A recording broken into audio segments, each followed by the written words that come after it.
Washington Amateur Television Society net. It's 8 p.m.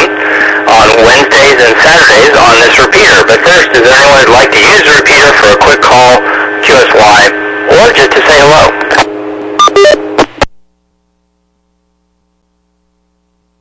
All right then. The Western Washington Amateur Television Society is a group of amateur radio operators who get together at 8 p.m. Pacific time, that's West Coast United States, on Wednesdays and on Saturday evenings to take to the airways with fast scan analog television.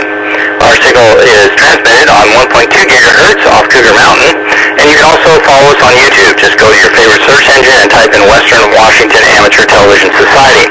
Now, because of the nature of the delay to that YouTube, we cannot respond to all comments real time. But if you're a licensed radio amateur, you're welcome to join us, either to check in and check out, or to join the round table of conversation. Is there any visitors who'd like to check in tonight before we start?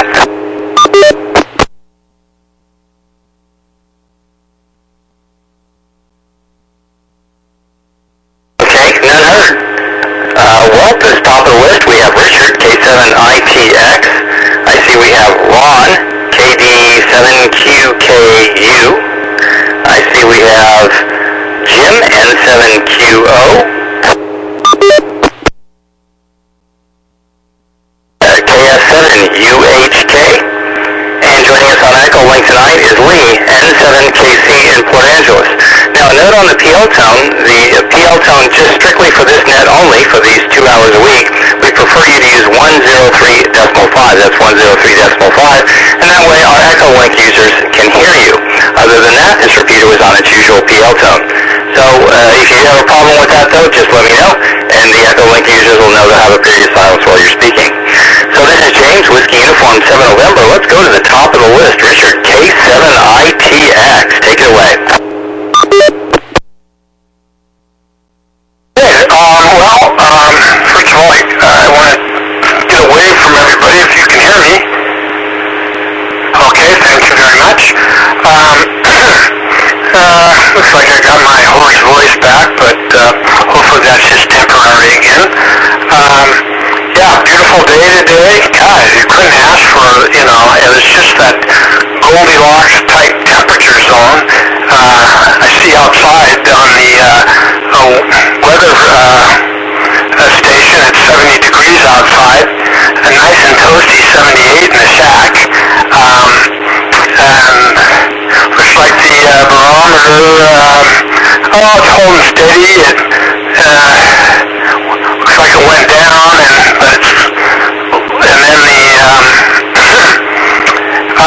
the sun's out, and it looks like we've got a crescent moon going. So there you go.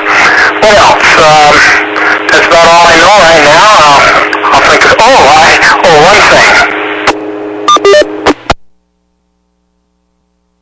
And so this is more or less for Lee in some respects.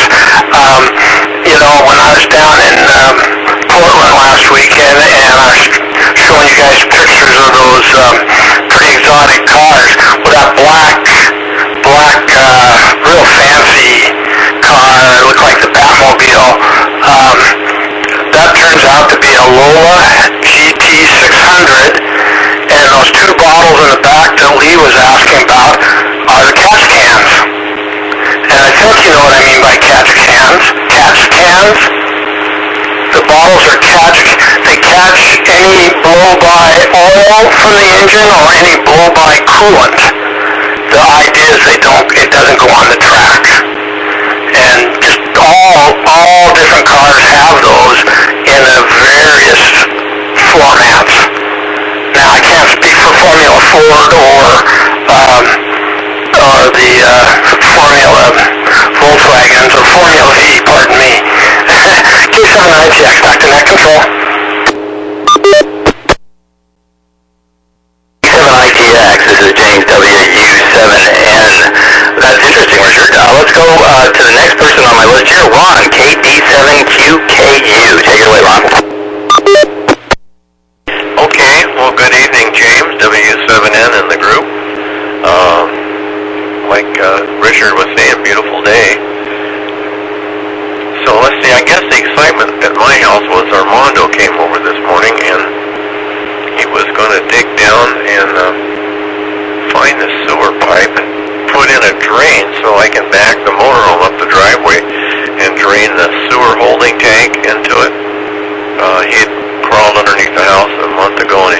going to be real easy. Well, it was almost easier than he thought. He really wasn't looking forward to digging right there in that area. There had been this old palm tree in there, and there was some roots in the ground as big as your arm or your leg. And then there was some sprinkler pipes. There's some wires that run the sprinkler system. Then there was a downspout clogged pipe that he had to replace, and he ran it out in a different direction. So he wasn't too excited about digging right there.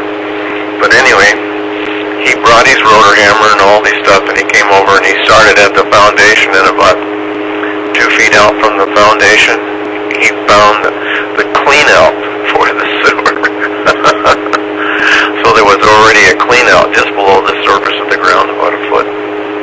So anyway, he thought, wouldn't that work? I said, yeah, that would work just fine. So we put a container over it, so now I got a little lid on it. I open it up and I can unscrew the plug and stick my sewer hose in there and dump my sewer from the motorhome. Yet I would have preferred it to be out next to the sidewalk. It makes it probably about 8 feet further that I have to run the hose. But I have 30 feet of hose, so there's really no problem. I have 3 sections of hose. Sometimes when we go to RV parks, 2 RVs would like to be facing each other, so they're made so the drains on the driver's side, and usually the doors into the motorhomes are on the passenger side. So if you want to have somebody face somebody, one of them has to run a sewer hose underneath the motorhome in order to reach the sewer. So we all carry extra hose. So should work out good. So it was simple. He was happy. I was happy. And he went home, and he's going to come back. I'm going to have him change some of my sprinklers in the yard just a bit. There's a few spots that's not getting enough water and it's starting to turn brown. So we're going to fix that. So anyway, back to that KD7QKU. Well, Ron, that's amazing. All my projects are small ones that turn into big ones. I never had a big one turn into a small one. Next on the list, Jim in Covington and the 7 Quebec Oscar. Take it away, Jim.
Jessica, KF7UHK. Take it away, Jessica. Jessica, KF7UHK. Looks like we're at 66 degrees right now. Coming off my computer, it says. I really like your weather station there, Richard. That's really cool. It's pretty. It's eye-catching. It's blinking. It's really cool. That's really lots of data. It's got graphs and numbers. Gosh golly, I could just stare at that. I went up to a little river here at Pilchuck River up in Machias, up around the corner from me here, and I took some videos, which you're probably seeing behind me here on Zoom. And the location was like underneath a bridge, and it looked like every high school kid in town comes there on Friday nights because it was littered with cans and garbage and stuff like that. But I know it was there when I took this video, but it looked like somewhere you didn't want to be on Friday or Saturday night. It's probably busy there right now. But I just love to look at rivers as they move along and take little videos. So that's what I did this morning. I went to the doctor the other day in an emergency kind of situation because my heart was doing weird things, and it turned out to be AFib, which is when your heart doesn't want to beat normally.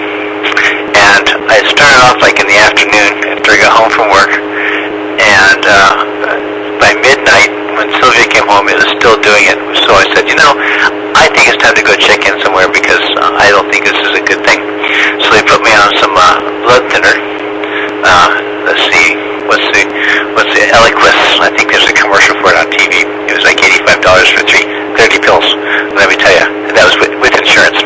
So that's how things go. But I had insurance, which is a good thing. We'll see how that goes. I think I'm feeling a lot better with that, and my heart's not doing weird things. But this is what happens when you get older. I just know it. So, and last time I thought that I had something like this, I thought it was probably too much Coca-Cola or too much sugar. But this time I wasn't doing either of that, so I don't know. It's just it's just one of those things. So that's what's going on in my life. I was in the emergency room for about 9 hours, I think, when I started off. And you know how that goes. And that started off at like midnight, and I was there till about 10 in the morning. So there you go. Anyhow, I'm gonna pass it back to Camp 7. Yes, Camp.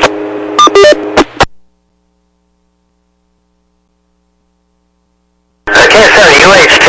Well, I'm glad you're feeling better, Jessica. Next on the list is Lee up in Port Angeles, coming in on Echo Link N7KC. Take it away, Lee.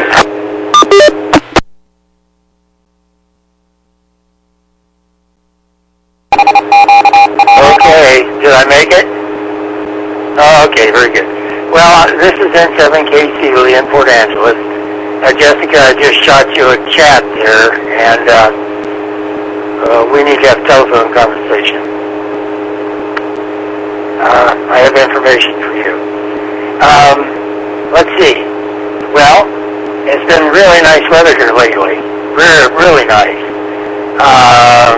Mid-60s to late 60s, something like that. Just very, very pleasant. Well, today I got, this is a 4-inch pulley here, and these pulleys are set up so that the line can't jump the sheave. Okay, it's got a thing down in here that if you put 2 line in, oh yeah, you could jam it up. But if you put the line in that's supposed to fit the sheave, then it can't jump out. And then I've got a snap swivel. It's got a spring-loaded mouse on it there, and so it's a swivel. And then finally, I've got these carabiners that come down and lock. It's all stainless. It's all marine hardware. And there'll be 2 of them at about the 90-foot level in the tree.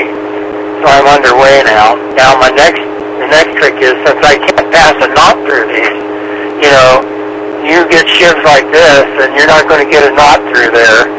I got to get line that's long enough to do the whole trip. And that means it's 44 meters that's going to support the antenna, and then that 90 feet to the ground.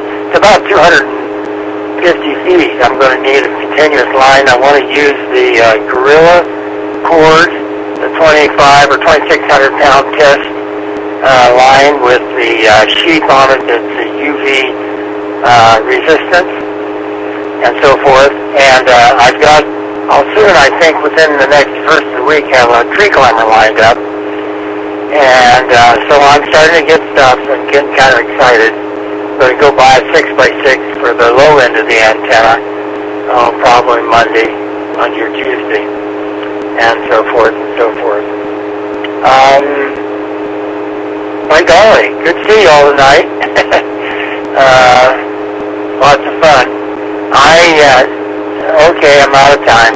Tell you about it next time. This is 7KC, Leon Port Angeles, over to you, Jim.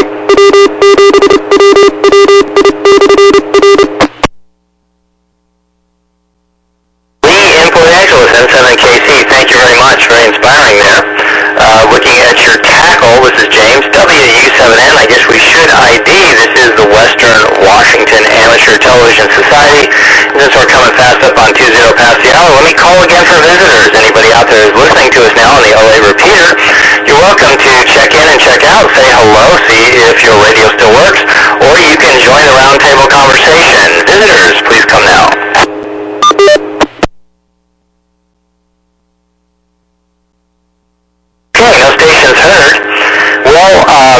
Richard, thank you for your explaining the catch-a-can. I was wondering how a town in Alaska had anything to do with those tubes, or those cans, and then I realized when you said it's a catch-can, then I got it, then I tuned back in.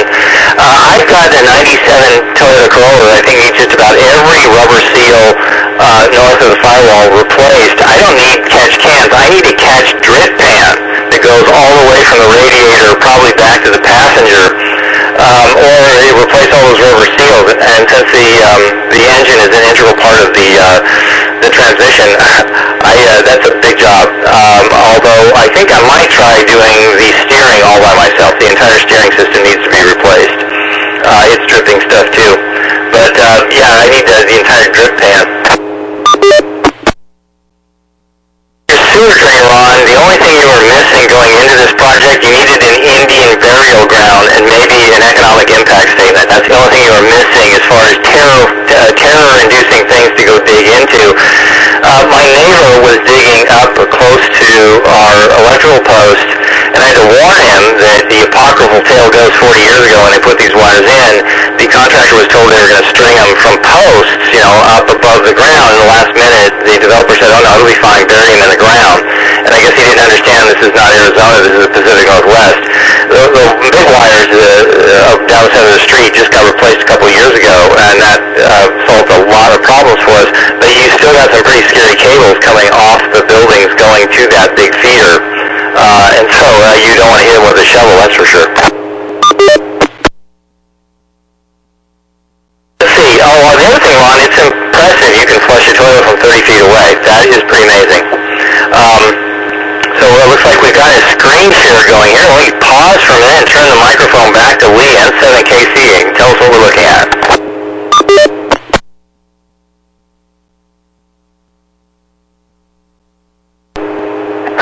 Sorry, at 7KC.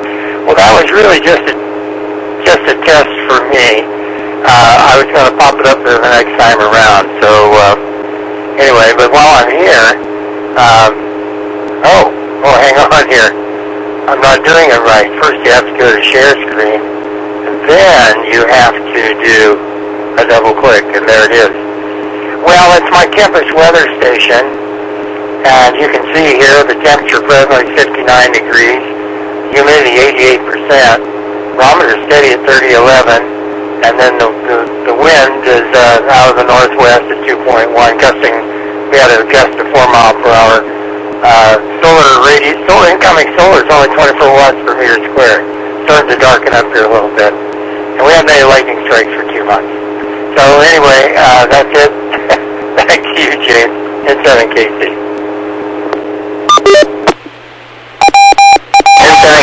Oh, that's great. This is WW7N. Oh, I also forgot to say, Jessica, I am glad you are feeling better. That's always a little bit scary. I hope you and Lee will talk later and share information. So anyway, that's it for me for the first round, WU7ATS. Let's go back around to the top. Richard, K7ITX. Take it away.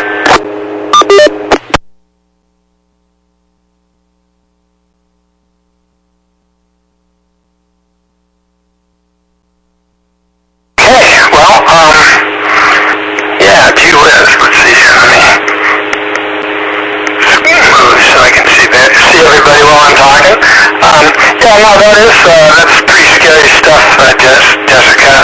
I had atrial fibrillation, and actually, for me, it had nothing to do with age. It was more related to, I would say, well, it had a lot to do with, what do I want to say? I hate to admit it, but alcohol abuse and obesity and then stress.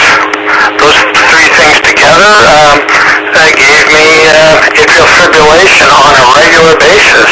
Now, and it generally was no big deal. Episodes were really quick and to the point and, gone. And, we just watched it with my primary care physician. One time, all it takes is that one time, like your case, where it hit me about midnight, and I got admitted, and I didn't get out of there until about 11 o'clock, maybe 1 o'clock in the afternoon the next day, and that was an interesting story. This gave me three choices. The first choice was to, take the paddles and stop my heart and start it back up. And I think I'd pass on that one. The next choice was some really, really strong drugs. And I thought, oh, okay, well, I don't like strong drugs. What's the third choice? Third choice is just spontaneous conversion that just goes back by itself. And I say, I like that choice. And so, but it doesn't, it isn't like you get to pick the time when it goes back, and you're in the hospital because it's dangerous. So the nurses, they're smarter than the average bear, and this is their territory. So one of them told me that it was time to get up, and I couldn't shower, but I could wash up. I couldn't shower because I had all these electrodes and all these gadgets attached to me, but I was able to wash my face, and I came out, and I sat down, or laid down. You don't sit down in the hospital, you lay down, and then all of a sudden the nurse comes in and goes, have you converted? I go, what? Yes, you've converted. I go, what do you mean? Of course, here in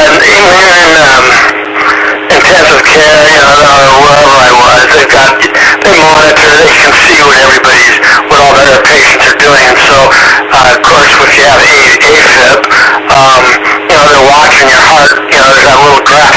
See, AFib, you don't get that. See, there's usually that one. Well, AFib is just there's no it's just at least AFib for me. And so I was back. I converted, but it was really hilarious to have nurses stick their head in. Hey, I hear you converted. I go, yes, I'm converted. That's pretty fun, actually. So the third choice was a charm for me, and I never went back.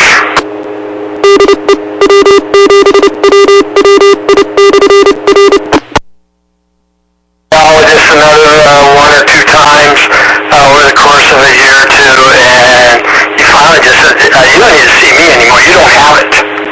You don't have atrial fibrillation. I go, outstanding. So yeah, no, you can get it. I don't think it has anything to do with your age. It has a lot to do with other things. Your chemistry, stress, your electricity going through your body, all those sorts of things. And if you have it, doesn't mean you can't get rid of it. So with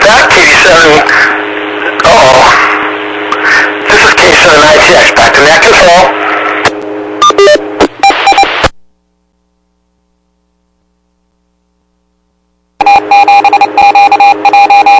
And net control for the Western Washington Amateur Television Society. I think there was a Morse code double there, but I'm not sure. Was there another station trying to check in tonight?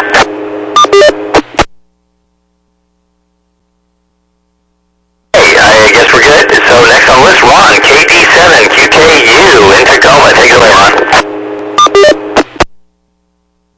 Hey, thank you, KD7QKU here. Well, Richard, you sound like my brother-in-law, except he hasn't never converted. So he's in bad shape. He's taken Xarelto or whatever. He's supposed to go in August the 3rd, and they're going to do an oblation, I think it's called. That's where they go up your groin, through your heart chambers, into that area where the pulse, the nerve pulsation, causes your heart to beat. And they're going to have a little needle they put in there, and they're going to kill some of the nerves so that he doesn't have afibrillation anymore. At least that's the plan. So they were going to do that a month or two ago, but they found he had a blood clot in his heart. You can imagine that. And so he's been dealing with that. So hopefully that's all gone now. And so he's scheduled to go in, August the 3rd. And I think it's called an oblation. Sounds kind of risky to me, but he would sure like to get it so he doesn't have AFib and he doesn't have to take the blood thinner. The blood thinner, he has a leak in his right knee, and so it fills up like a balloon, and he has to go have the bloody stuff drained out, and it's painful, and he can't walk very well. And that's all from, I guess, the blood thinner. So anyway, so not much else going on here, as you can tell. I had the same temperature when I looked a minute ago. I was 69. Maybe I'm 68 now. I had some text messages there from my brother-in-law. They wanted us to come over from dinner, but they're a little bit late, I think. I can hear my wife's running a mixer out in the kitchen, so I'm not sure what she's doing. So I don't know if she got the messages or not, but I need to relay that information to her, I think. So I guess back to that, KD7QKU. Okay, Ron. Well, best wishes and good health to your brother. Next on the list, Jim, N7QO, back in Covington.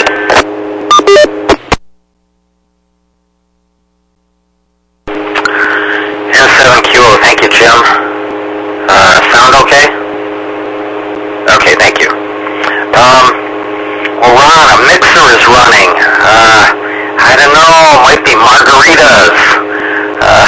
But yeah, I don't know, I would think it's a little late for dinner too. But I don't know, as I'm getting older, I find that I have to eat earlier in the evening.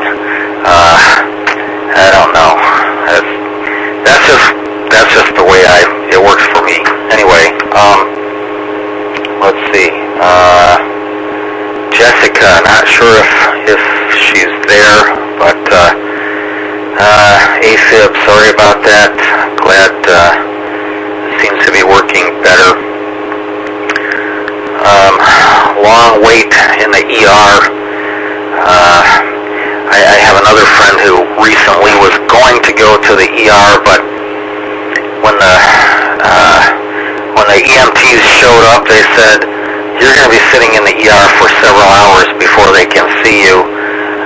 So do you really want to go? And she said, no. So, I don't know. She's still kicking, so it had a happy ending, but man, I don't know. It's difficult to get to see a doctor when you really need one nowadays. Let's see.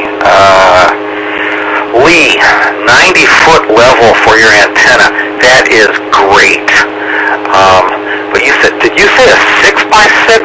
Man, that sounds like a little bit of overkill to me. I don't know, a pressure-treated 4x4 would be plenty, I would think. No? Well, anyway, just thinking. Let's see. Also, Lee, when it's your turn, we are all curious about what happened with your tooth. I hope that had a good outcome. I hope the pain is completely gone without any sort of other mitigating necessities. Reset.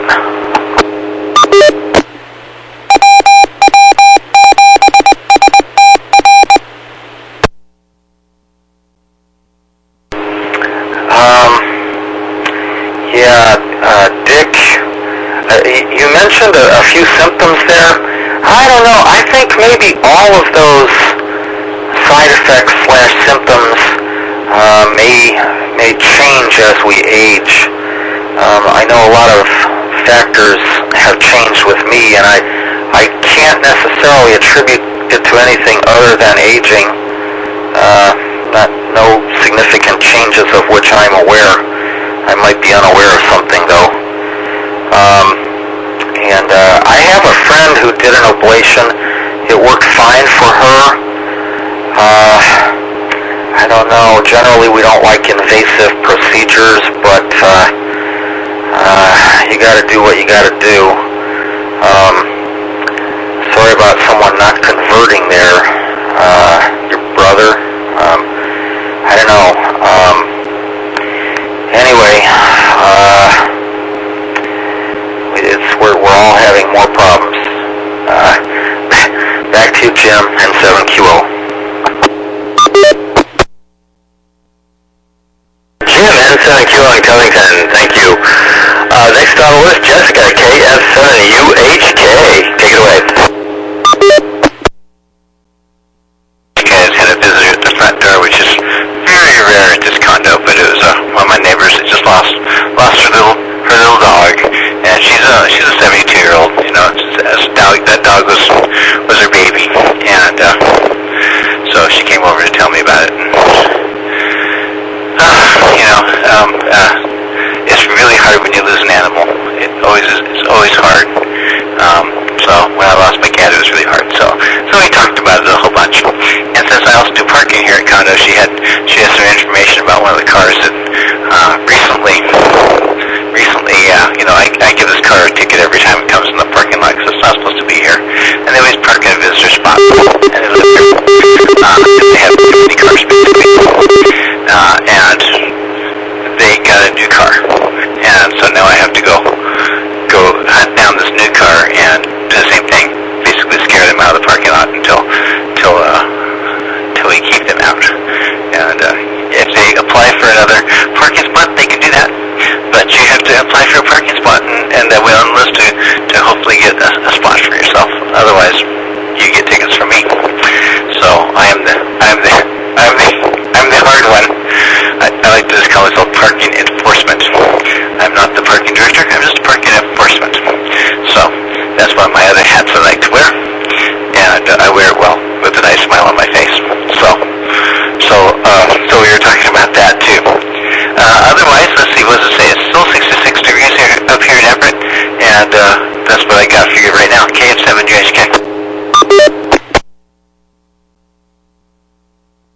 Hey, Jessica, KF7UHK. Next on the list, Lee, N7KC in Port Angeles. Go ahead, Lee.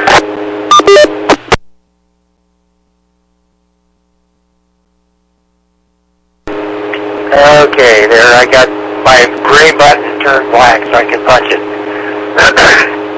Well, yeah, Lee and 7KC in Port Angeles. Okay, the tooth. Alright, now I should have had a root canal. But I have the tooth under control. And that is to say, it gets Listerine about 3 or 4 times a day. I have no pain. I can chew on it. It's like a perfectly normal tooth right now. And I do not have a root canal. Here's what happened. I realized at the last minute, a couple of days before I was supposed to have it, that I had changed insurances, new policy. And it turns out I went and looked at it, and they won't handle a root canal for a year. So I have to wait till the 1st of October if I want to get anything off of my insurance for the root canal. So I called the dentist, and I said, look, I've got it under control. I'm in good shape. No pain. Everything's fine. So I do it diligently. The reason I got in trouble was I had my jaw locked shut and I couldn't get a toothbrush in for a while. And that's when I got the infection and it took off. So anyway, I rescheduled for mid-October so I can take advantage of my insurance because they pay 50%, and this is an expensive procedure, right? So, I called the shots on that one. I'm trying to save a few bucks on this. I'm paying the insurance anyway, and I sure would like to get some advantage out of it. So that's the story on the tooth. AFib, I'm rather an expert on AFib. I was chronic for a number of years. I've had the paddles twice. I've had the chemistry multiple times. I've self-converted many, many times. And I have a story to tell Jessica, which she needs to hear. Anyway, I do not have it now, and that's part of the story. So anyway, and the problem is that when it's a beat note. When the ventricles and the two chambers, the atrium and the ventricles, don't beat at the same rate. Okay, it's like two oscillators that they beat together. So sometimes your heart rate can be almost double what it is normally, or it can appear to be like very low, and it's kind of a thumpity lumpity lumpity lump kind of thing. Let me reset.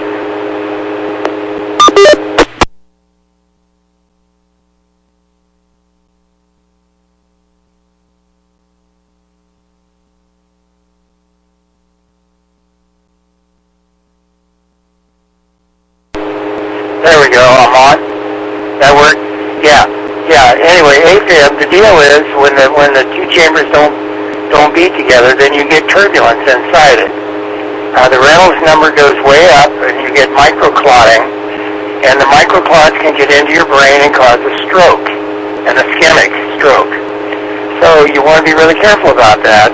And for other reasons, I am actually taking a Tylenol, which is a drug that it's a beta blocker, tends to slow your heart down, and so my heart, if I go into an AFib session, will not double, its beat rate or anything. Anyway, as a rule, you don't want to be in AFib more than 24 hours because, it's really hard on the system if that happens. And also the other issue is that when your blood pressure gets real low, it's hard on your kidneys. So you have to be really careful about that. And the reason they put you on a blood thinner, doesn't really thin your blood, it's just an anticoagulant, is basically to prevent microclotting as a result of the turbulence, the high Reynolds number between the heart chambers. So it's pretty mechanical. And the last time I had in this episode was about 3 years ago.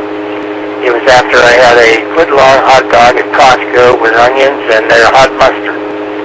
And that kicked it off. And I can tell you why. The vagus nerve runs right down your esophagus, right along the side and between your heart.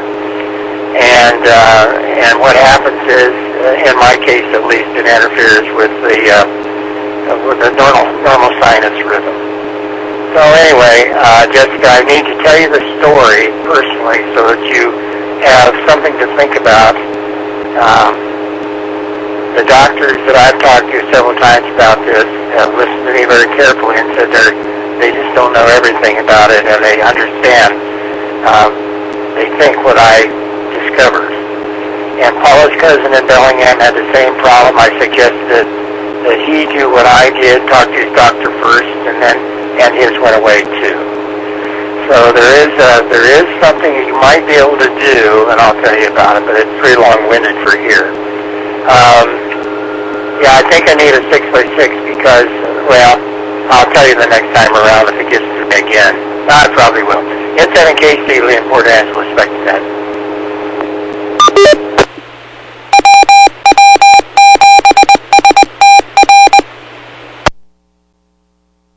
Okay, Lee in Port Angeles, thank you for that, coming on Echo Link tonight. Once again, I'm going to call for visitors 40 minutes after the hour for for the Western Washington Amateur Television Society. If you'd like to just check in and check out, that's great. Or if you'd like to join our conversation. If you're a visitor, please come now. Alpha Golf 7, Yankee Mike. 7, Yankee Mike. Go ahead. WW7YM here. Yeah, I was just cruising around on the bands and heard you guys doing your ATV thing. I didn't turn on the website to see. I can't actually receive the picture over the air, but I just been listening in there. So it sounds like someone's having some trouble there, but you're giving some advice on that. So I'm glad to hear that.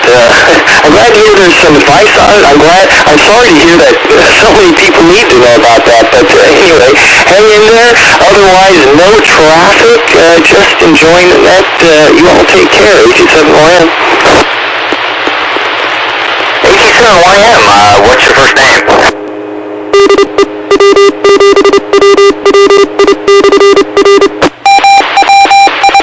Yeah, a lot of beeping there. The name's Kirk. Kilo India Romeo Kilo. Kirk. Sorry I didn't see that sooner. Sometimes I say too much, so there was that. AG7YM. Kirk, AG7YM. This is Net Control for the Western Washington Amateur Television Society. WW7N. We really appreciate you checking in tonight. And so, let's see, we've got a little over 15 minutes, so I don't know if we'll get back around to you here, but thank you very much for checking in. Wrapping it around, let's see, I did want to say this. I think it's interesting sometimes when, in the English language, because we have relatively limited syntax and vocabulary compared to some other languages, you always have to depend on the context of the word to figure out what it means. I find it fascinating that they'd use the word converted for a medical shift in heart. That's, it sounds like, you change religion or something. I think that's fascinating. I'll say this, any surgical procedure where the surgeon, gets to the point where he says, we're going to come in through your groin, I wouldn't hear anything else after that. I would just be in abject terror and not want to do it. But I guess, that's just me. Also, Jessica, condolences to your neighbor. It is tough when you lose an animal. I've got a friend, and she has miniature horses and a llama, and oh man, she just had a horrible year. They were very old animals. Nobody knew how old the llama was.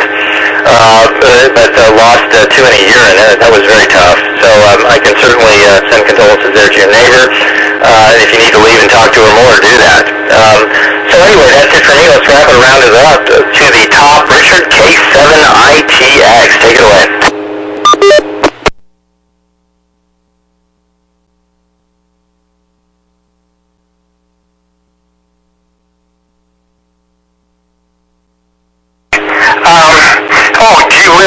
Lee, thank you so much for the real detailed description of what the heart does in atrial fibrillation compared to my simplistic up and down visualization of the graph. Mine was awfully simple compared to yours. Is very, very understandable and made a lot of sense. And quite honestly, yes, it is. It just seemed like kind of a conglomerated flutter. Almost, in my case, it felt like the heart was beating way too fast. Blah blah blah. But it's always something. So Jessica, I think you said you went yesterday. Well, I went this morning, but not for atrial fibrillation. Believe it or not, I injured myself on Sunday afternoon at the car race. Now, why didn't I report this on our last net at Wednesday? Well, typically when I get any kind of a back injury, any injury related to my, just my back or these muscles, I don't know, or chest or for whatever reason, when I strain them, I don't know that they're hurt until about 3 or 4 days later. So it wasn't until this Wednesday night that I kind of was feeling, the normal stiff neck that I thought I could deal with, through stretching. But then Thursday, I went downhill so fast by Thursday night. Friday, famous night? No, let's see, it was Tuesday night that I felt it coming on. Wednesday, oh yeah, this is Saturday. So you guys, this is nuts when you get old. You lose all track of days and everything. So no, it was Thursday night when, Thursday when it started to really get me, and then Thursday night, Friday morning, Lyle and I, we were on the verge of calling 911. The pain was that severe. It was your typical full-blown spasm attack, except instead of my back, can you imagine your neck? Oh my God, it was just, I could only hold my head in one direction or one way. I couldn't move my head. And so how do you sleep? How do you lay on a pillow or any of those things? It was horrifying. Finally, I took some extra strength Tylenol, without proper advice from some of my other doctors for good reason, but they're not around and I had to do something. So anyway, the 3 extra strength Tylenol got me to where I could at least sit in a chair and I fell asleep.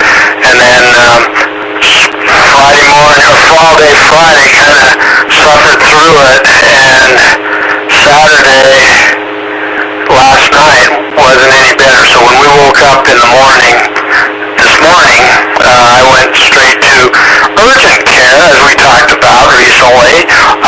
There's not a lot of options. You want to stay out of the emergency room, that's for sure.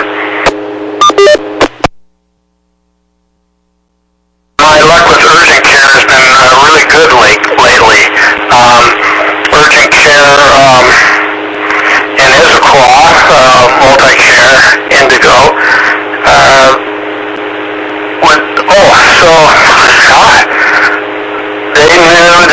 I don't know, so it was I think I got it right, an ARMT.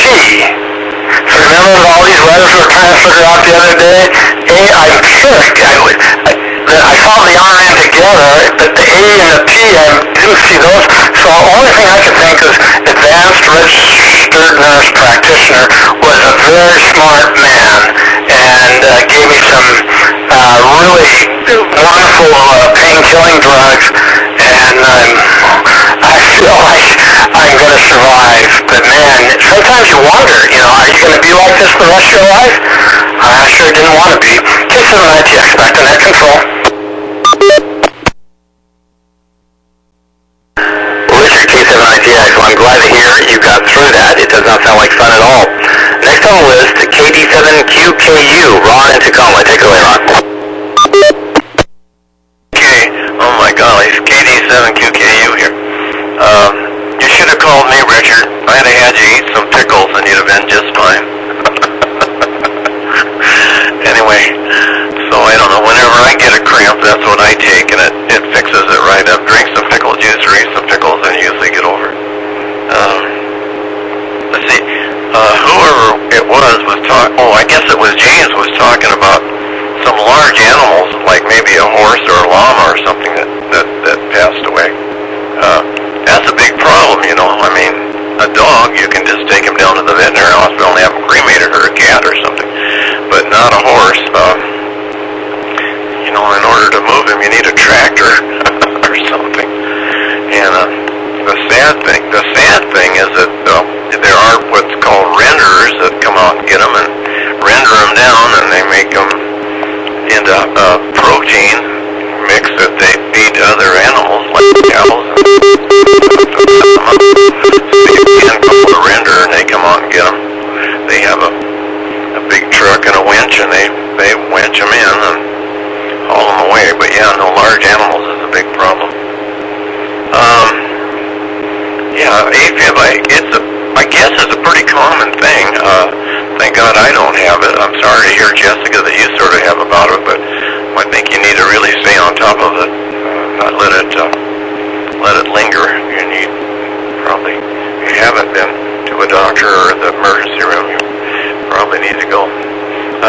With our insurance, we have Aetna insurance, and so once a year, they want to send a doctor out and give you a little examination, health examination, and I was poo-pooing it over the last few years. They came out, first time it was the old guy, second time it was probably a guy like Richard is talking about, a real nice guy.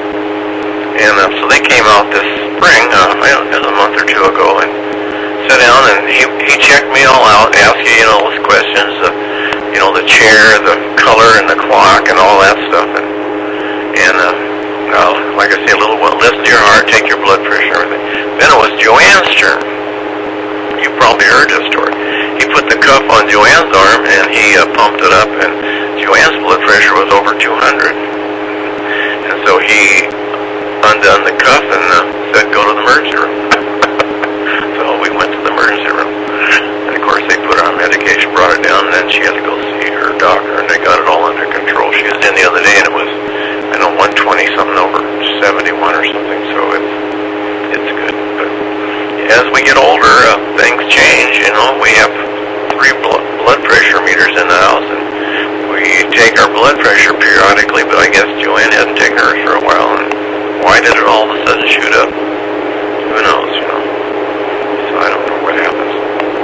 So anyway, let's see. When I went out to the kitchen, I had a whole bunch of text messages coming over my phone. Brother-in-law. It was brother-in-law, you guys, that has AFib, and they were going to do the oblation here in Tacoma. They were texting about tacos for dinner. They ate kind of late. I don't know if it was tonight or some other night. When I went out in the kitchen, whatever Joanne had in the mixer was chocolate. So, boy, I'm waiting to smell it here. It's probably going to be in the oven. I don't know if it's cake or brownies or what it is, but I was also looking at my belly. It doesn't really need a whole bunch more brownies or something. Okay, back to net KD7QKU.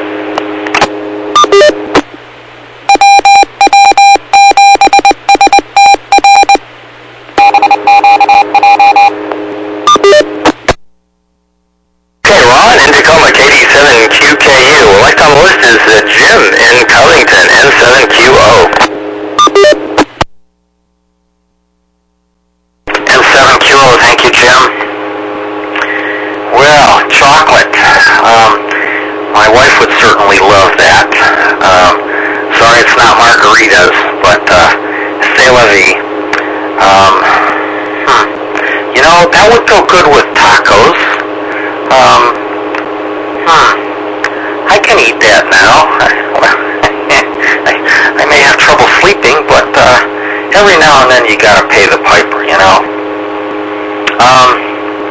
Dick, my goodness, what a fascinating story. I'm so sorry you had to go through all that, and Jessica, you too, and Lee, the insurance, holy cow. I don't know, it seems like somehow problems seem to find us as we age. I don't know, that's just the way it is, I guess. Anyway, Dick, I'm glad you're feeling better, and Lee, I'm glad your tooth is kind of sort of under control. Ron was talking about a homeopathic remedy there. I don't know, I kind of have a homeopathic remedy as well.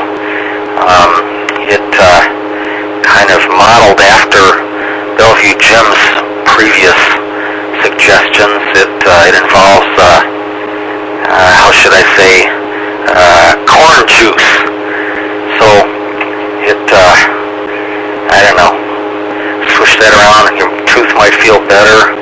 Your AFib might, I don't know, you might not care about the AFib. I don't know if it'll fix backs though, but I don't know. WW7N and 7QO. Okay, Jim, out in Covington, N7QO, thank you for that. Next up, Jessica, KF7, Uniform Hotel Kilo.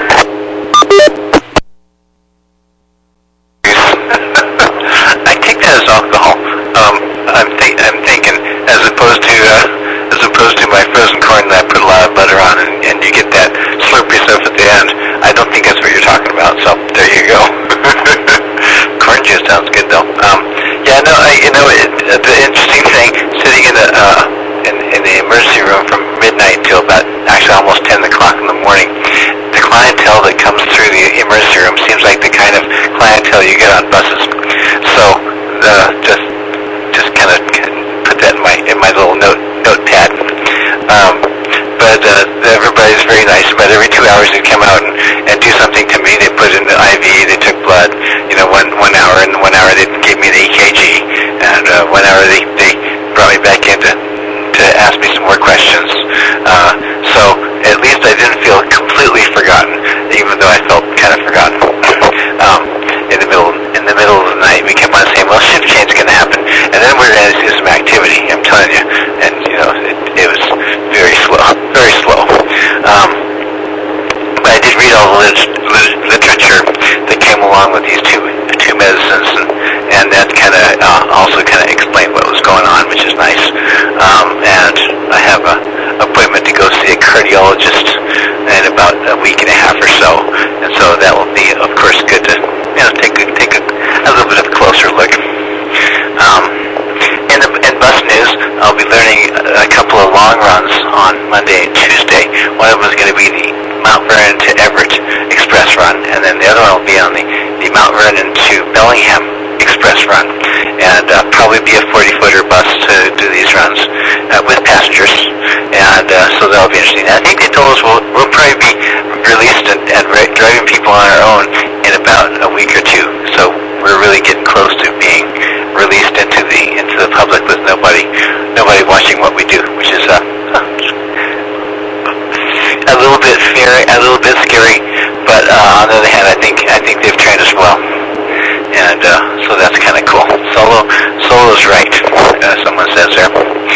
So that's coming up around the corner. With that, it's 57 minutes after the hour, and it's 65 degrees here in Everett, KM7 UHK. We're down to the last few minutes. Lee, N7KC in Port Angeles, take it away.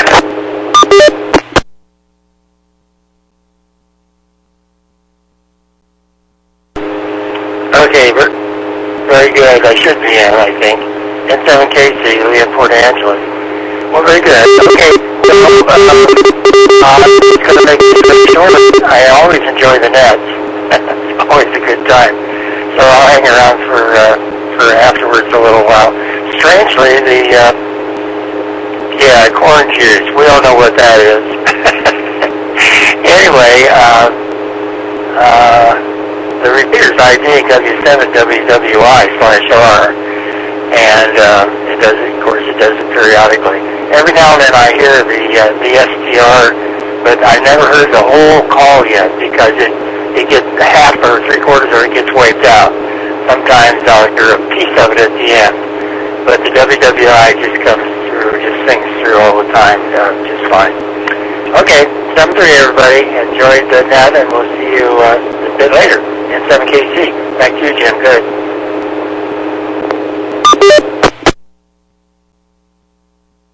Lee, N7KC up in Port Angeles, thank you very much. And thank you all for joining the net tonight, participating. I'd also like to extend special thanks to the owners and operators of this repeater, the 08 machine. They let us use it very generously at 8 p.m. Pacific time, that's West Coast United States, for this Western Washington Amateur Television Society net. It's 8 p.m. on Wednesdays and 8 p.m. on Saturdays. We welcome anyone either to participate in our net or to just check in and check out. With that, if there's nothing further for the net, let me pause and see if there is.